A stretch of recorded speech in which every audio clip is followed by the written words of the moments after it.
네, 오늘 우리에게 주신 하나님의 말씀은 이사야 17장 1절에서 14절까지 말씀입니다.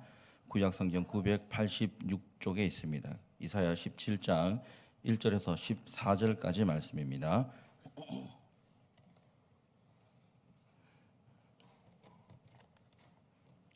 제가 먼저 교독하도록 하겠습니다. 다메섹에 관한 경고라. 보라, 다메섹이 장차 성읍이 이루지 못하고 무너진 무더기가 될 것이라.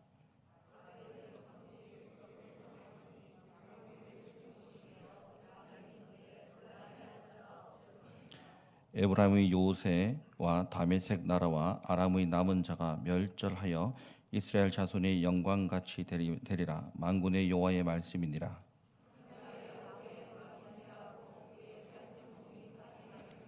마치 추수하는 자가 곡식을 거두어 가지고 그의 손에서 이삭을 벤 것 같고 르바임 골짜기에서 이삭을 준 것 같으리라.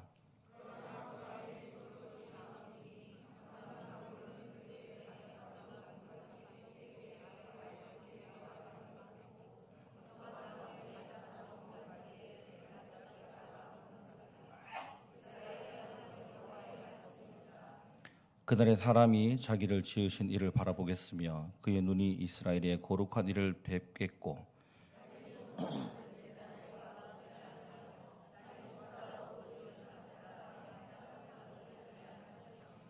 그날에 그 견고한 성읍들이 옛적에 이스라엘 자손 앞에서 버림받은 숲을 속의 초소와 작은 산 꼭대기의 초소 같아서 황폐하리니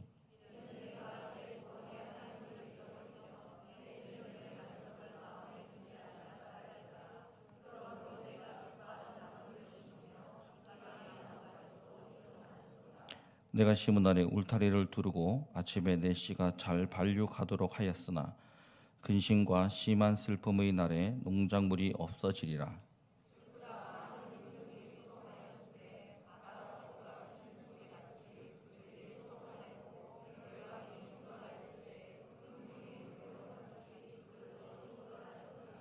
열방이 충동하기를 많은 물이 몰려옴과 같이 하나 주께서 그들을 꾸짖으시니 그들이 멀리 도망함이 산에서 겨가 바람 앞에 흩어짐 같겠고 폭풍 앞에 떠는 티끌 같을 것이라.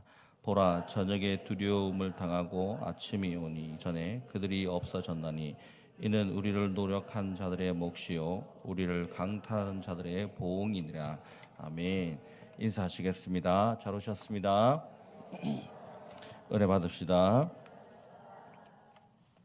제가 목이 많이 잠겼습니다. 많은 분들이 목사님 수련회 하시고 기도 열심히 하셔가지고 목이 많이 잠기셨네요 하셨는데 노느라고 목이 잠겼습니다.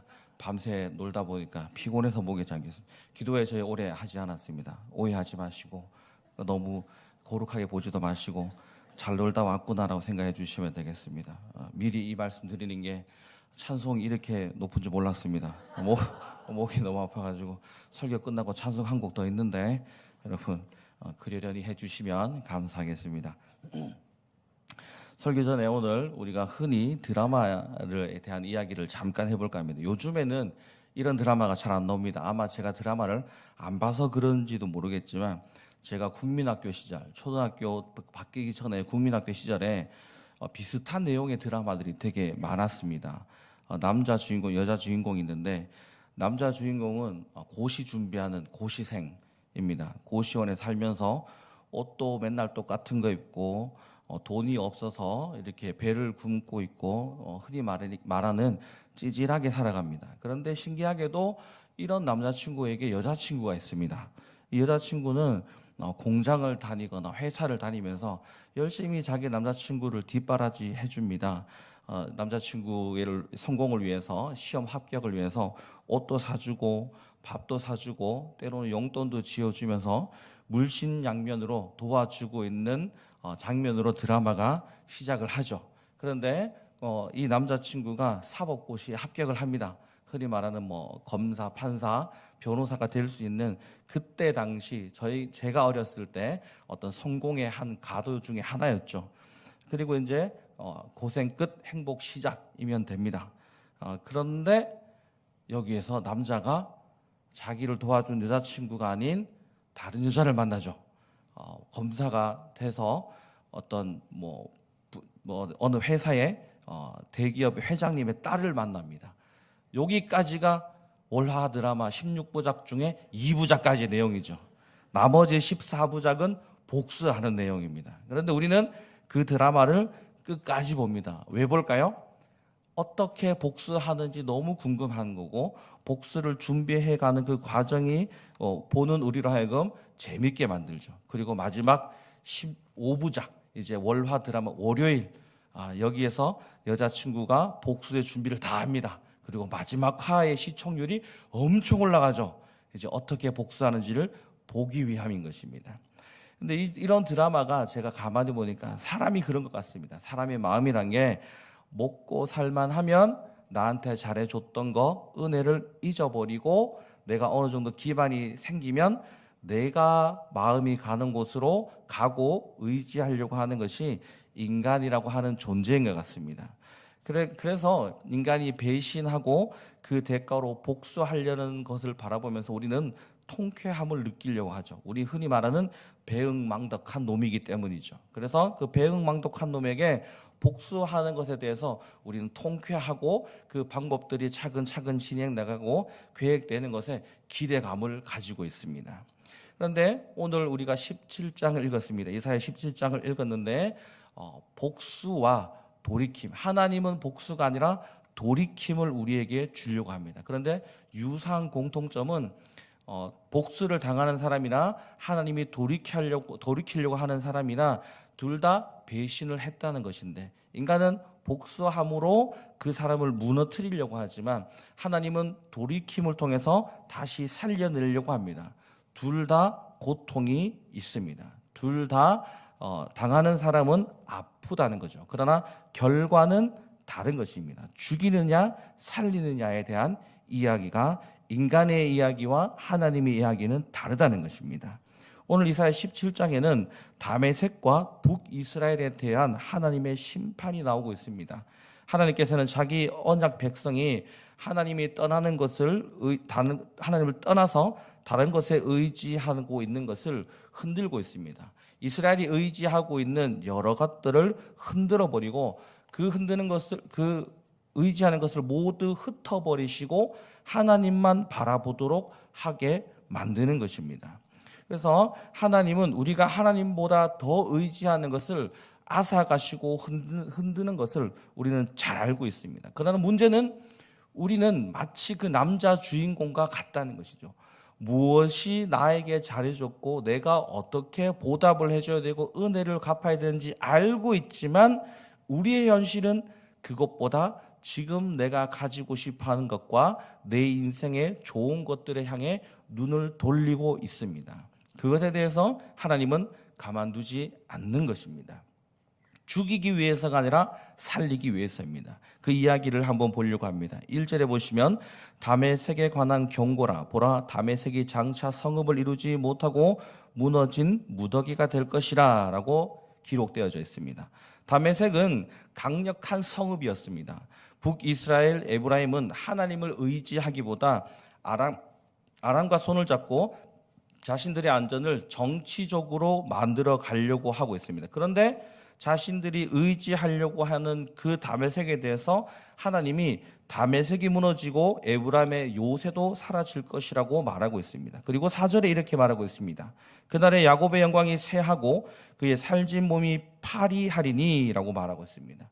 하나님께서는 왜 이렇게 하냐? 답은 간단합니다. 이스라엘이 자신을 세운 하나님의 백성으로 하나님이 직접 그들을 이끌어내시고 땅을 허락하시고 키우시고 가꾸어왔던 하나님의 그 목적을 뒤로하고 자신들의 이익만을 위해서 정치적으로 이익이 될 만한 것들을 선택했습니다. 하나님이 아닌 내가 보기에 좋은 것을 의지했습니다. 이스라엘의 가장 큰 문제는 뭘까요? 군사력이 부족해서 정치적 힘을 가지는 것이 아니라 하나님을 믿지 않는 것이 문제였던 것입니다. 하나님의 백성이 하나님보다 더 정치적이며 동맹을 맺고 인간적인 방법을 이용했습니다. 왜냐하면 그것이 더 현실적으로 보였기 때문이죠. 하나님은 지금 당장 눈앞에 보이지 않습니다. 멀리서 선지자들이 와야 되는 것처럼 이야기하고 또 그것을 기다려야 되는 것입니다. 하나님의 말씀의 음성을 들어야 되지만 지금 당장 내 눈앞에 보이는 동맹군 그리고 그 군사들은 내 눈앞에 보입니다. 현실적이죠. 당장 내 눈앞에서 사인할 수 있고 대화할 수 있습니다. 그것을 의지할 때 성경은 그것을 우상이라고 말하고 있습니다. 우상은 단순히 어떤 형상에 절만하는 것을 말하지 않습니다. 하나님보다 더 의지하고 하나님이 없어도 살아갈 만한 것들을 발견하는 것이 바로 우상이죠. 돈이 없으면 못 살아갈 것 같고 내 인생이 힘들지만 하나님 없이는 살아도 될 것 같은 마음, 그것이 바로 우상이라고 하는 것입니다. 사람의 인정이 하나님의 인정보다 더 중요하다면 그것 또한 우상이 되는 것입니다. 관계가 우상이 되고 내가 의지하는 사람이 바로 우상이 되는 것입니다. 우상이라고 하는 것이 대단한 그리고 어떤 형체, 무언가 커다란 것이 아니라 당장 내가 하나님을 잊어버릴 만한 것들을 바로 우상이라고 할 수 있습니다. 바로 이스라엘은 지금 그 다메섹이 그들의 우상이 된 것이죠. 교회와 우리도 마찬가지입니다. 우리가 생각하는 건강과 자녀와 일자리와 재력과 경험과 우리가 가지고 있는 것들과 교회는 성도의 숫자와 재정과 건물과 프로그램으로 다른 교회를 부러워하고 우리보다 못한 교회를 바라보면서 평가하고 있는 그 모든 것들이 우상이라고 말할 수 있습니다. 크면 큰 대로 하나님의 일이 있는 것이고 작으면 작은 대로 하나님의 일이 있고 우리는 우리대로 하나님의 일이 있는 것입니다. 그러니 다른 것들을 비교하고 사람들과 비교하는 것이 아니라 지금 내가 부족하면 부족한 대로 당신의 사명이 있다는 것입니다. 하나님은 아무런 의미 없이 우리를 각 자리에 각 요소에 보낸 것이 아니라는 것입니다. 그러니 우리는 하나님을 바라볼 때에 내가 가지고 있는 배경과 환경과 그리고 내가 가지지 못한 것을 바라보는 것이 아니라 하나님이 채우실 것을 기대할 수 있어야 되는 것입니다. 이것이 바로 성도이고 우상을 버린 자의 모습이라고 하는 것입니다. 하나님을 믿는다고 하면서 하나님과 함께 다른 안전장치를 가져가는 것도 아닙니다. 오직 하나님만을 붙드는 것입니다. 우리는 흔히 어려운 일을 만나면 하나님께 이렇게 묻습니다. 왜 내 것을 흔드십니까? 라고 물을 때 하나님은 도리어 반대로 우리에게 질문하십니다. 너는 그것이 없다면 왜 살 수 없다고 생각하느냐? 라고 우리에게 다시 질문할 때 우리는 뭐라고 대답하시겠습니까? 이것이 있어야지 내가 기쁘기 때문에요. 이것이 있어야지만 내가 안심이 되기 때문에요. 라고 말하고 있지 않습니까? 그러나 하나님은 다시 한번 묻는 것이 너는 그것 없이도 살 수 있지 않느냐라고 묻습니다. 내가 너와 함께 하는데. 이런 말들은 설교에서만 들으면 굉장히 감정적으로 요동칩니다. 그러나 현실에 갔을 때는 그런 답을 슬며시 뒤로 합니다. 하나님 한 분만으로 만족할 수 있습니다라고 우리는 찬양하고 기도하고 소리쳐 은혜를 간구하고 있지만 정작 문제 앞에서는 하나님 이것도 같이 주셔야지요 라고 말하고 있지 않습니까? 그러면 하나님께 의지하는 것이 목적인가요? 하나님이 주시는 능력이 목적인가요? 하나님은 하나님을 의지하기를 원하는 분입니다. 하나님은 단지 우리 문제를 해결하는 곳으로 끝나는 것이 아니라 그 문제를 통해 우리가 하나님의 사람으로 바뀌어가고 만들어가길 원하시는 분입니다. 우리는 상황을 바꿔달라고 기도합니다. 그러나 때로는 하나님은 상황보다 우리를 먼저 바꿔 놓으십니다. 그래서 우리의 기도는 이것을 해결해달라고 없애달라고 기도하지만 우리가 기도해야 될 그 기도 제목은 하나님 이 일을 통해서 내가 무엇을 의지하고 있는지 밝히 보여서 내가 의지하고 있는 것을 버리고 하나님만 의지하도록 해 주십시오라는 기도가 하나님이 보시기에 아름다운 기도가 아닐까 생각하게 됩니다. 그리고 오늘 본문은 그저 심판으로 끝나지 않습니다. 6절에는 감람나무를 흔든 뒤에도 가지 끝에 열매 몇 개가 남아있는 것을 말하고 있습니다. 남은 자들을 말하고 있는 것이죠. 그리고 7절, 오늘 본문 7절에 중요한 전환점이 있습니다. 그날에 사람이 자기를 지으신 이를 바라보겠으며 그의 눈이 이스라엘의 거룩하신 이를 뵙겠고 라고 말합니다. 고통이 왔습니다. 고난이 왔고 내 삶이 흔들립니다. 그런데 그 결과 사람이 하는 복수는 그 흔들림을 통해 내가 고통 속에 죽어가고 있지만, 하나님은 오늘 7절에서 말씀하고 있는 것은 그 흔들림과 고통 속의 결과가 다시 하나님을 바라보게 만든다고 합니다. 복수가 아니라 다시 세우는 것이죠. 전에는 담의 색을 바라보며 내 우상을 바라보았고, 군사력과 정치적인 능력을 바라보고 사람을 바라보며 나의 것을 채우려고 했다면, 하나님이 흔드시자 드디어 자기를 지으신 이를 바라본다라고 말하고 있습니다. 징계의 목적이 여기에 있습니다. 하나님이 우리를 괴롭게 하시는 것 자체가 목적이 아니라 우리의 눈을 우상에서 돌리도록 합니다. 우상에게 의지해봐야 결국 나에게는 고통밖에 없다는 것을 알게 하시고, 때로는 그 우상 쪽으로 가는 길을 막으시는 것입니다. 그리고 하나님을 향해 눈을 돌리도록 하는 것이 바로 돌이킴의 목적이라고 하는 것입니다. 히브리서 12장 10절에 이렇게 말씀하고 있습니다. 그들은 잠시 자기 뜻대로 우리를 징계하였거니와 오직 하나님은 우리의 유익을 위하여 그의 거룩하심에 참여하게 하시느니라 라고 말하고 있습니다. 이것은 하나님이 우리를 징계하는 목적이 거룩이라고 분명하게 기록되어져 있습니다. 우리의 파멸을 위해서 우리를 징계하지 않습니다. 우리를 거룩하게 만들기 위해서, 하나님을 아는 자로 만들기 위해서입니다. 하나님은 내가 원하는 것을 다 들어주는 분이 아니라 내가 그리스도를 닮은 사람이 되어 하나님을 아버지로 부르는 존재로 만들어 가십니다. 하나님의 은혜는 인간을 없애버리는 것이 아니라 회복시키는 것입니다. 잘못했다고 없애버리는 복수가 아니라 잘못했기 때문에 그 자리에서 돌이키기를 원하시는 것이죠. 이것이 회복이고 그 회복을 우리는 은혜라고 말하고 있습니다. 우리의 생각을 회복하고 욕망을 회복하고 삶의 방향을 다시 하나님께로 되돌려 놓습니다. 그러나 그 과정은 편치 않습니다. 왜 그럴까요? 저는 사실 결혼하고 자녀가 생기기 전까지는 몰랐습니다. 왜 이럴까라고. 그런데 자녀가 생기고 나서 보니 알겠습니다. 애들이 여러분 말 들을까요? 예, 속으로는 듣는 우리 말 잘 듣지라. 네, 조금 더 어리면 아무것도 모르는 2살, 3살 세상에 내놓으면 얘는 어디로 갈지 모릅니다. 어디로 갈지 몰라요. 도로로 뛰어나갈 수도 있고요, 다른 위험한 곳에 갈 수 있습니다. 그때 그 아이의 손을 잡고 가면 안 돼 라고 하면 이 애가 네 어머님 여기서 멈추겠습니다 이렇게 말할까요? 나 그리고 어디 갑니까? 자기 가고 싶은 대로 가려 합니다. 그러면 나도 힘이 들고 자기도 힘이 듭니다. 편하지 않습니다. 하나님이 이처럼 우리가 저기로 가면 멸망할 줄 모르고 우리는 달려가고 있습니다. 내가 의지하는 곳으로 하나님이 우리의 손을 잡으십니다. 그리고 우리는 그곳을 향해 달려가고 있지만, 힘을 주고 있지만 아버지께서 더 강하게 붙잡고 땡기시죠. 끌려옵니까? 끌려오지 않습니다. 절대로 끌려오지 않고 자기의 고집대로 합니다. 하지만 그 고집대로 놔버리면 그 아이는 어떤 위험한 곳으로 갈지 알 수 없습니다. 히브리서 12장 11절에 그것을 이야기하고 있습니다. 무릇 징계가 당시에는 즐거워 보이지 않고 슬퍼 보이나 후에 그로 말미암아 연단받은 자들은 의와 평강의 열매를 맺느니라.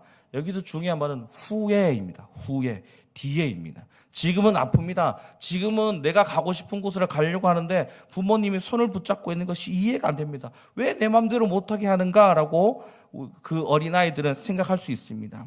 하나님이 왜 이런 일을 허락하지 않는가라고 불평불만을 가질 수도 있습니다. 그러나 하나님의 징계의 목적은 의와 평강의 열매에 있다라고 기록되어져 있습니다. 성도는 고난 가운데 단순히 이것을 없애주십시오라고 기도하는 것이 아니라 하나님 이 일을 통해 내가 다시 주님께로 갈 수 있도록 돌려주십시오라는 것입니다. 부모님이 그 손을 잡지 않고 위험한 곳에 가지 않도록 붙잡고 이 아이를 성장시켜내서 이 아이는 나중에 자기 부모와 똑같이 자기 자녀의 손을 잡는 사람이 되는 것입니다. 그때 부모가 그 손을 잡아 그 아이를 살리고 성장시켰기 때문에 후에 부모님이 왜 그때 나를 힘들게 하셨는지, 왜 내 손을 잡고 있었는지, 그래야지만 이 아이를 키울 수 있기 때문인 것이죠. 성장시킬 수 있기 때문입니다. 우리의 눈과 마음도 마찬가지입니다. 지금 당장은 왜 이러십니까 하나님이라고 말하고 있지만 우리를 살리기 위해 우리 손을 붙잡고 땡겨 오시는 것입니다. 그리고 오늘 본문 이사야 17장 10절에 이렇게 말하고 있습니다. 이는 내가 내 구원의 하나님을 잊어버리며 내 능력의 반석을 마음에 두지 아니한 까닭이라. 그러므로 내가 기뻐하는 나무를 심으며 이방의 나무 가지도 이종하는도다 라고 말하고 있습니다. 이스라엘은 하나님을 몰랐던 것이 아닙니다. 예배도 알았고 출애굽 사건도 알았고 하나님의 역사도 알고 있고 자신들이 어떤 민족인지를 알고 있습니다. 그런데 하나님의 말씀을 잊었다라고 말하고 있습니다. 내가 구원의 하나님을 잊었다. 알고 있다라고 생각하는데 잊었다라고 말하고 있습니다. 성경을 알고도 하나님을 잊을 수 있습니다. 교회를 오래 다녀도 하나님을 차단시켜버릴 수도 있습니다.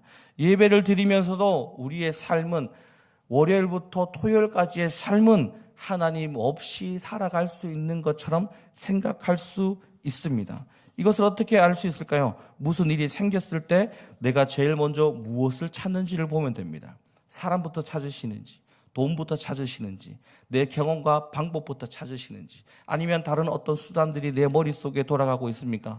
현실적인 책임을 다하기 위해서는 그럴 수 있습니다. 그러나 더 깊은 곳에 한 가지 우리가 믿음이 있다면 그 현실적인 방법을 찾으면서도 우리 마음 안에 깊숙한 곳에 하나의 기도와 고백이 있어야 됩니다. 나의 구원은 하나님께 있으니 내 인생의 마지막도 하나님께 있다라는 사실입니다. 내 현실적인 방법과 내 사람들은 나를 놓을지라도 하나님이 놓지 않는다는 그 사실 하나를 가슴 깊숙이 우리는 두고 있어야 되는 것입니다. 현실적인 방법을 찾지 말라는 것이 아닙니다. 찾으셔야죠. 당연히 내 경험과 내 주위에 있는 사람들을 가지고 이 문제를, 또 하나님은 그 주위에 우리 주위에 있는 것들로 우리를 도와주시기도 합니다. 그러나 가장 먼저 하나님이 나와 함께 하신다는 사실을 먼저 생각해야 되는 것입니다. 신앙의 중요한 위기는 단순히 행동 몇 가지를 잘못하는 데 있지 않습니다. 복음을 잊어버린 것이 가장 큰 문제라는 것이죠. 내가 은혜로 구원받았으면 내가 하나님을 찾아갈 것인데, 내가 은혜로 구원받았다는 사실을 잊어버리는 순간 우리는 나의 의를 세우게 되는 것입니다. 하나님이 아버지이심을 잊어버리고 주관자임과 심판자임을 잊어버린다면 우리는 사람에게 나의 것을 얻기 위해 몸부림치고 있습니다. 십자가를 잊어버리면 우리는 세상의 힘을 붙잡을 수밖에 없습니다. 그런 우리를 하나님은 가만두지 않겠다라고 말하는 것입니다. 너희를 가만두지 않겠다라고 말하고 있는 것이 히브리서 12장 7절에서 8절의 말씀입니다.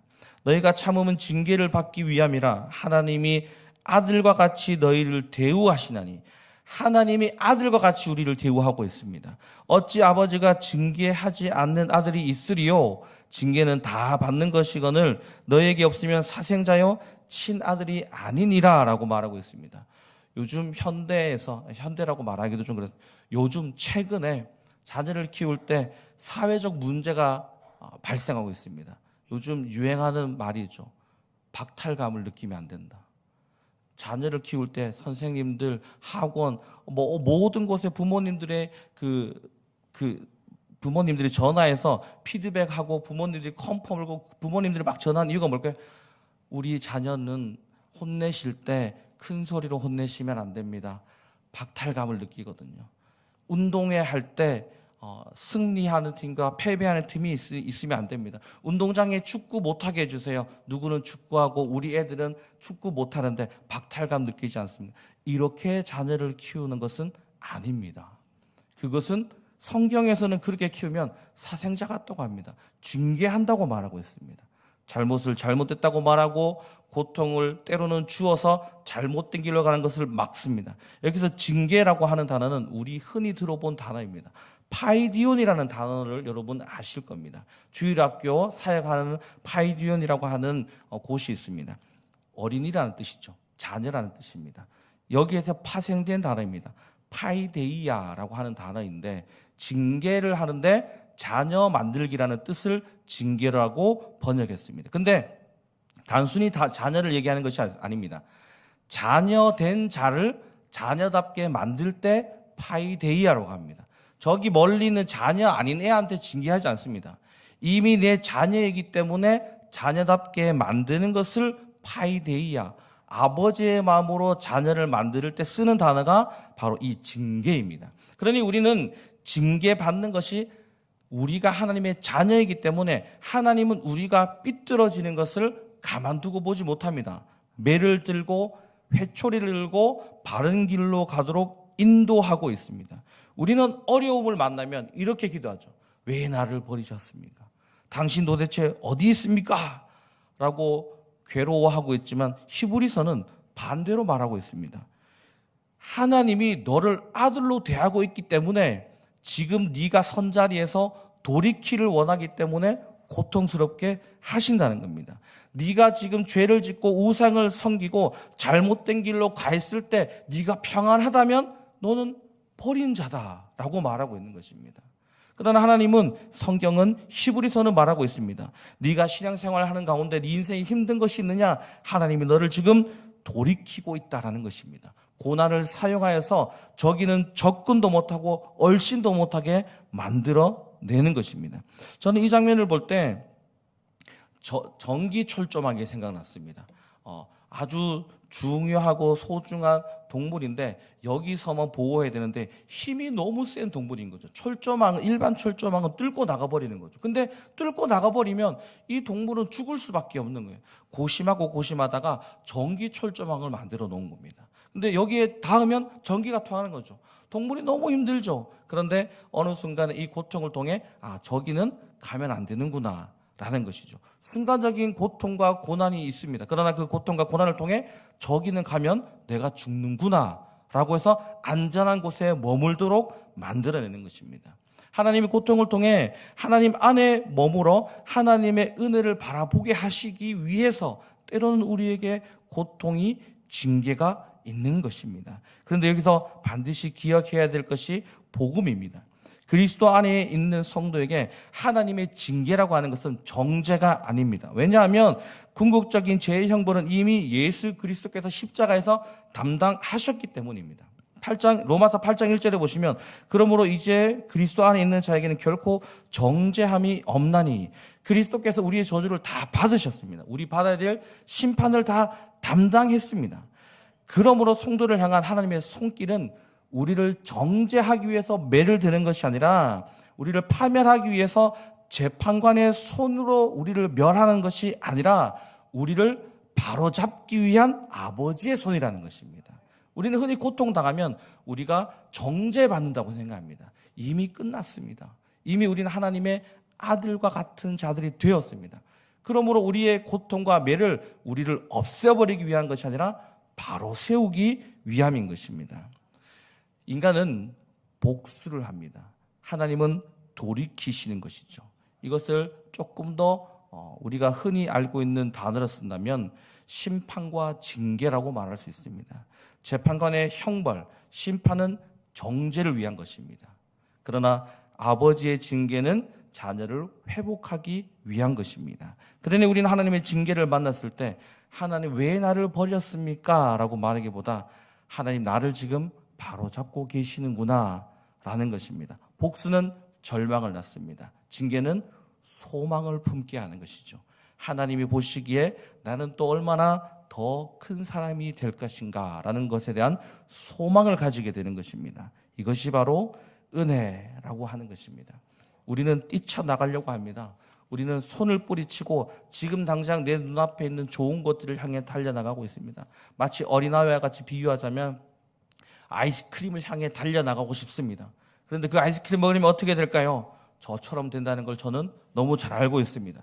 그러니 그 아이들의 단 음식, 아이스크림을 통제해야죠. 좋은 것을 먹이고 싶죠. 브로콜리 먹이고 싶습니다. 그런데 먹을까요? 저도 잘 먹지 않습니다. 그런데 먹여야 됩니다. 필요한 영양소가 거기 있기 때문이죠. 아버지의 마음이 바로 이런 것 같습니다. 아이들이 좋아하는 것을 향해 달려갈 때 손을 붙잡고 같이 힘을 주며 그 아이를 막아섭니다. 그리고 우리의 교만을 무너뜨리시고 우리의 계획을 무너뜨리시고 우리가 의지하는 담의 색들을 내가 보기에 살아날 만한 것들 모든 것을 무너뜨려서 때로는 외롭게 만드십니다. 그리고 그 외로운 가운데 눈물을 훔치며 할 수 있는 고백이 하나님밖에 없습니다 라는 고백으로 우리를 몰아가고 있습니다. 그렇게 하나님께 의지할 때 하나님이 일하시며 우리가 하나님 곁에 있다는 것과 하나님 안에 있다는 것을 밝히 보여주십니다. 그리고 10절을 우리가 다시 한번 보도록 하겠습니다. 10절을 보시면 내가 내 구원의 하나님을 잊어버리면 내 능력의 반석을 마음에 두지 아니한 까닭이라. 우리에게 가장 필요한 것은 형편이 좋아지는 것 이전에 구원의 하나님을 다시 기억하는 것입니다. 그리고 오늘 마지막 본문 14절에 이렇게 말하고 있습니다. 보라, 저녁에 두려움을 당하고 아침이 오기 전에 그들이 없어졌나니 라고 말하고 있습니다. 우리의 삶도 하나님을 믿는 우리도 예수님을 믿는 우리도 우리의 삶에도 저녁이 있습니다. 두려운 밤이 있고 어두운 밤이 있습니다. 하나님의 손길이 보이지 않아 이해되지 않는 밤과 같은 시간이 있습니다. 그러나 밤이 마지막이 아니라고 합니다. 아침이 오고 있습니다. 아침이 왔을 때 아무런 것도 없이 모두 사라져 아버지께서 모든 것을 이루시고 계셨음을 보여주고 있습니다. 십자가에도 어두운 저녁이 있었습니다. 예수께서 죽으시고 모든 소망이 끝난 것처럼 보였습니다. 그러나 사흘째 아침에 무덤이 열리시고 그리스도께서 다시 살아나셨습니다. 그러니 우리의 고통이 비록 긴 것처럼 보이지만 고난도 징계도 실패도 마지막이 아니라고 말하고 있습니다. 아버지의 마지막 말씀은 아버지는 자기 자녀를 버리지 않으십니다. 도리어 사랑하기 때문에 고난을 통해 우리에게 돌아오게 만들고 있습니다. 우상을 붙들고 있다면 그 우상을 없애버릴 것이고 내가 의지하고 있는 사람이 주위에 있다면 그 사람과 멀어지게 만들 것이고 내가 가지고 있는 것들로 내가 삶을 그대로 살아간다면 하나님은 그 모든 것을 앗아가 버립니다. 우리는 예수를 믿으면 하나님을 믿으면 인생이 평안하고 인생이 형통할 것에 대한 것만 생각하고 있습니다. 그러나 그 평안과 형통이 뭘까요? 내가 아무리 낮은 자리에 가도 그곳에서 하나님 때문에 아멘하고 감사하며 기뻐하며 찬송할 수 있는 인생이 우리의 형통이라는 것입니다. 인간이 만들고 우리가 의지할 흩어져 버릴 것의 평안함이 아니라 오직 온 세상이 끝나고 난 이후에도 영원토록 함께 계실 하나님과 예수의 이름 때문에 우리가 기뻐할 수 있는 존재. 그런데 그때가 우리의 형편이 좋고 나쁘고 내가 저기 가고 여기 가고 이런 것이 아니라 내가 어디에 가든지 하나님 때문에 내가 어떤 존재로 어떤 위치에 내 계급과 내 위치가 저 멀리 바닥을 칠 때도 우리는 웃을 수 있는 존재입니다. 왜요? 하나님이 함께 계신다는 것을 아는 자이기 때문입니다. 하나님이 내 인생을 붙잡고 계시고 내가 많은 재산을 모아 즐거운 것보다 하나님이 하나님 되심을 알아가는 것이 우리의 기쁨이 되고 즐거움이 되도록 하나님이 만들어 가신다고요. 우리가 가는 것이 아니라. 그러니 우리는 걱정 없이 이 세상을 당신의 이름과 함께 우리가 하나님의 자녀 되었다는 그 사실에 기뻐하며 살아갈 수가 있는 것입니다. 여러분은 어떤 삶을 꿈꾸고 계시고 무엇을 향해 달려나가고 계십니까? 한 가지 반드시 우리가 잊지 말아야 될 사실, 우리는 하나님의 자녀입니다. 우리는 예수님과 함께 된 자들이라는 사실을 잊지 마시고 그 은혜를 간직하며 살아가게 되게 되는 귀한 여러분이 되시기를 소원합니다. 기도하겠습니다.